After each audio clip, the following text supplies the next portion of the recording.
ورحمة الله وبركاته. درس رقم 30 من شرح برنامج مايكروسوفت اكسل للمستوى الأول، ودرس النهاردة هو الجزء الأول من شرح دالة الفي لوك اب. زي ما احنا عارفين ان دالة الفي لوك اب من أهم الدوال البحث المستخدمة في الاكسل. ليها كام شرط كده عشان تعرف تشتغلها أو تعرف تستخدمها، لازم تحقق الشروط دي. أول حاجة خلينا نعرف ايه هي دالة في لوك اب. هي دالة بتبحث عن قيمة داخل نطاق معين بدلالة قيمة موجودة في العمود الأول من نطاق البحث. يعني إيه الكلام دوت؟ يعني إحنا هنا في الجزء دوت أو في النطاق ده كده، ده نطاق البحث اللي إحنا هنبحث عنه. محتاجين نبحث عن الاسم مثلا أو عن العمر بدلالة العمود الأول اللي هو الأي دي. طيب هنعمل القصه دي ازاي؟ خلينا الاول نتعرف على داله في لوك اب. هي بتتكون من ايه؟ داله في لوك اب قال لك انها بتاخد 4 ارجيومنت او 4 معاملات. المعامل الاول وهو اللوك اب فاليو، القيمه اللي انت بتدور طبقا ليها. في حالتنا هنا هتكون الاي دي. المعامل الثاني وهو التيبل او نطاق البحث او نطاق البحث اللي انت بتبحث فيه. في حالتنا هنا هيكون النطاق دوت كده اللي احنا محددينه هنا.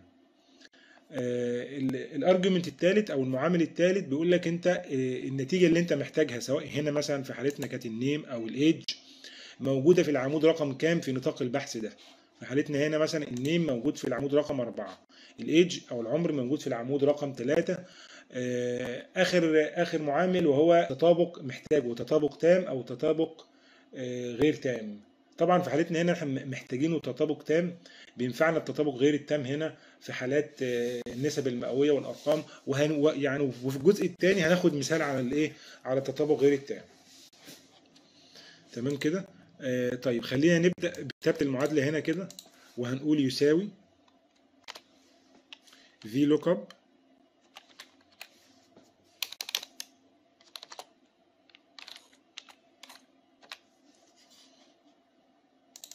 في لوك اب اهي. اول معامل اللوك اب فاليو موجود عندنا في الخليه بي 6، هحددها كده. بعد كده بعمل كوما. التيبل اري او نطاق البحث اللي انت محتاجه هنا هو النطاق ده، هروح عليه واحدده كده. طبعا احنا لسه بنشرح اساسيات الداله. طريقه تطبيق الداله يعني فيها تفاصيل كتير هنقولها اثناء الاجزاء الثانيه. لسه عندنا 3 اجزاء غير جزء النهارده. تمام كده. بعد كده بعمل كوما، بيقول لي الكولم اندكس نمبر موجود في او انت النيم ده موجود في العمود رقم كام. في حالتنا هنا موجود في العمود رقم 4، يبقى هكتب 4. بعد كده بعمل كوما. بيسالني يعني التطابق تام ولا غير تام. طبعا احنا يعني محتاجينه اكزاكت ماتش، يبقى هكتب فولس او هختار دي دبل كده ايه، دبل كليك عليها. بعد كده بقفل القوس وبضغط انتر. كده على طول راح قال لي ان الموظف او الشخص اللي الكود بتاعه بي 75 اسمه سالي. خلينا نراجع كده، البي 75 اسمه سالي فعلا.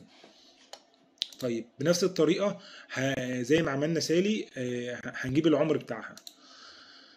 لو جينا هنا كتبنا الداله كده اهو وقلنا يساوي، هنكتبها تاني طبعا بدين عشان خاطر تتعلم ازاي احنا بنكتبها. هنقول في لوك اب في هنقول في لوك اب يعني اللوك اب فاليو موجوده اهي.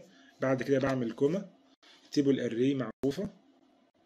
بعد كده بعمل كوما وبختار الرقم 4، اكتب رقم 4 وبختار التطابق التام وبقفل القوس وبضغط انتر. على طول انا طبعا اخترت هنا رقم 4 فرجع لي الاسم. انا مش محتاج رقم 4 بقى، انا هنا محتاج العمود رقم 3 عشان خاطر ارجع الايه، السن. كده سالي كده سالي الايدج بتاعها 32. خلينا نعمل مثلا حركه حلوه هنا كده ونقول في الداتا هنا كده داتا فاليديشن، ونقول داتا فاليديشن فروم ليست. لو ما رجعتش الدروس اللي فاتت راجع وانت تعرف احنا بنعمل ايه هنا. بعد كده هعمل كده واقول له الليست اهيت، وبعد كده اقول له اوكي. خلينا بقى ايه، يعني مثلا نجرب كده على كود تاني او على اي دي تاني. هختار هنا مثلا البي 44 على طول. راح غير لي ان هو اسمه بوب وسنه 23. لو اخترت الجي 66 قال لي ده اسمه وده سنه. هناخد مثال تاني دلوقتي على دالة في لوك اب، مثال تطبيقي شويه. في الحاله بتاعتنا هنا كده ده تاريخ، انا محتاج اعرف الشهر بتاع التاريخ ده يتكتب لي بالاسم العربي زي ده كده. قلت لك من شويه ان داله في لوك اب فيها كم معلومه مهمه لازم تاخد بالك وانت بتطبقها علشان خاطر تطلع معاك الداله مظبوط. اول حاجه ان العمود اللي انت بتبحث بدلالته اللي هو كان في حالتنا هنا الاي دي لازم يكون موجود في اول عمود، لازم، تمام، رقم واحد. وفي حالتنا هنا كده الشهر، احنا هنا جبنا يعني عملنا نطاق بحث اهوت، وقلنا لو الداله مكتوب فيها يعني رقم واحد يبقى ده شهر يناير، اتنين يبقى ده شهر فبراير، وهكذا. فهنيجي هنا وهنقول يساوي في لوك اب، هيفتح قوس هيقول لي اللوك اب فاليو اللي انت بتدور عليها فين، موجوده هنا. طيب احنا هنا مش بندور على تاريخ، احنا هنا بندور على الشهر اللي موجود في التاريخ، فهنستخدم داله مانث. طبعا داله مانث احنا شرحناها في درس سابق، راجع لها هناك. داله مانث بتاخد سيريال نمبر، سيريال نمبر هنا موجود في الخليه A2، بحدده واقف القوس المانث، وبعد كده بعمل كوما. كده انا بالنسبه لداله في لوك اب دخلت خلاص اللوك اب فاليو اللي هي المانث اللي موجود في الخليه A2. بعد كده بيقول لي التيبل اري موجود عندي هنا اهي، بحددها، بعد كده بعمل كوما، وبيسالني الاندكس موجود في نمبر موجود في العمود رقم كام، في حالتنا هنا موجود في العمود رقم 2 من نطاق البحث، وانا محتاج تطابق تام. بضغط دبل كليك وبعد كده بقفل القوس واضغط انتر. على طول راح هو عامل هنا ايه، شاف الشهر ده اسمه شهر 2 قصادها ايه، قصادها فبراير، يعني قصادها فبراير، قام مرجع لي فبراير. اعمل بقى ايه، شوف بقى الخطأ اللي هيحصل عندنا هنا كده، ولو انت شاطر ومذاكر الدروس اللي فاتت هتعرف الخطأ ده حصل ليه. لو عملت تعميم للصيغه جالي هنا وقال لي ايه، خد بالك ده كده في خطأ. ليه بعلم بقى هنا؟